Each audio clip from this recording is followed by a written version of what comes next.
a single point of failure, potentially. I mean, you can simply point to Ron Paul and be like, oh, well, he published all these racist newsletters back 20 years ago. And so, I mean, when you do that sort of thing, when you have just this one figure who, you know, has his own problems, and they can discredit him on however specious grounds, they're attacking the whole libertarian movement because the whole libertarian movement is busy supporting Ron Paul.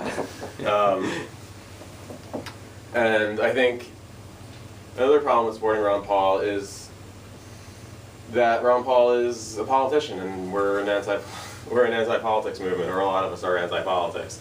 And so if I'm going to be promoting Ron Paul and promoting what Ron Paul's about, then I stop promoting what I'm about. And the reason that is because what I'm about is having nobody run the country. And so it's much easier for me to directly address what I believe about politics and about the government if I go ahead and promote nobody for president, and nobody for mayor, and nobody for Senate, and nobody for Congress, because that's who I want in all of those positions. And there's this idea often promoted by libertarians who also identify as anarchists that Ron Paul is a gateway drug, that people aren't ready to hear about anarchism, and that anarchism is too radical. What you need to do is you need to promote a politician whose ideas don't necessarily resemble your own, but might be more palatable to the general public. And it's sort of an article of faith among Ron Paul supporters that this is true, and they've, you know, asserted again and again without any real numbers, without any real evidence. Is Ron Paul really the best way to go, or is Ron Paul getting the results he's getting just because we're all doing the Ron Paul thing? And I think, you know, the latter is more likely the case, and I think at the same time, the whole Ron Paul thing sort of makes it more difficult for people like me who don't necessarily go with Ron Paul and everything and don't want to identify myself to a non-libertarian as a libertarian, and for them to immediately think Ron Paul, because then I have to distinguish myself from what they already think, their preconceptions about what Ron Paul might think, and then I have to, you know, it's an extra 10 minutes out of my day to talk about what I really believe. So, getting back to the gateway drug thing, I think it's completely false. I think you can talk to people directly about anarchism, and I think the Vote for Nobody campaign is a really great way to do that because it's funny. And it's disarming in that way. I mean, you're not going to scare people away by telling them that nobody will keep their campaign promises, and that nobody will hear your concerns. Nobody will vote in your best interest. I mean, people hear this and they laugh, they smile. It resonates with them. It's a great icebreaker, and you can do this with people across the political spectrum, especially in a political climate like we have today, where people really prefer none of the above. I mean, there's no candidate out there that's really like everybody's excited about. The Republicans are all sort of very disappointed with their slate of primary candidates, and Democrats are largely disappointed with the results they've gotten. Rightly so. Yeah, rightly so. So, I mean, you can easily talk to people about how nobody is better qualified than you to run your life. And you can do that without scaring people away. And I don't think you need a politician in the middle of that discussion. And one place that I've been talking about the Vote for Nobody campaign a lot lately is Occupy Wall Street. And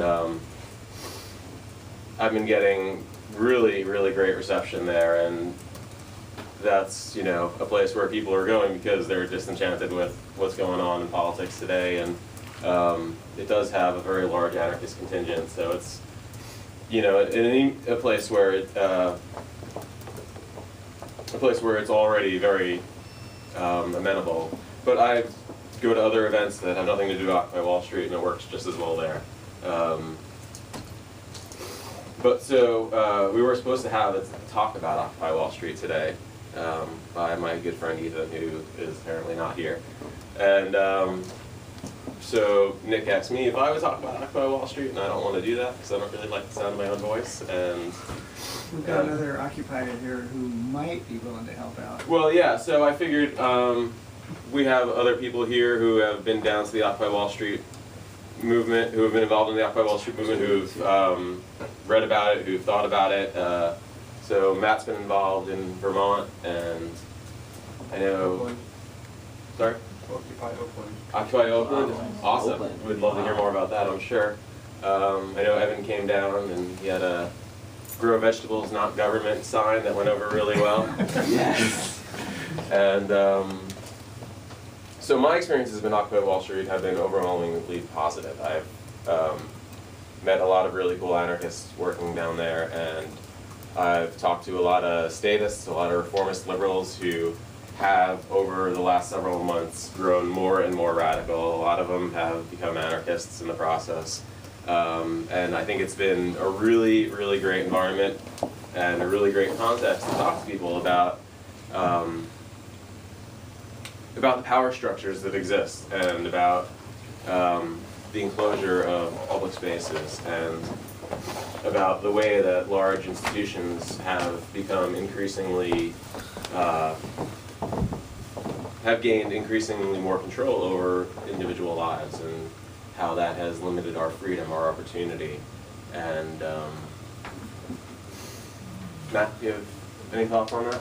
I mean, I think that that's one of the, in my experience, I went down, my first time in Zuccotti was after, Up front? oh, sure.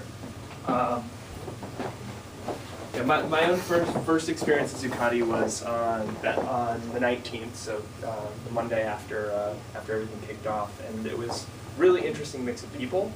And what I found particularly interesting was, and this is something I've been ruminating a lot on, and has been kind of the nature of its kind of leaderlessness. In that, when it kicked off, like, one of the most interesting things was that no one really had a defining narrative about what does this mean.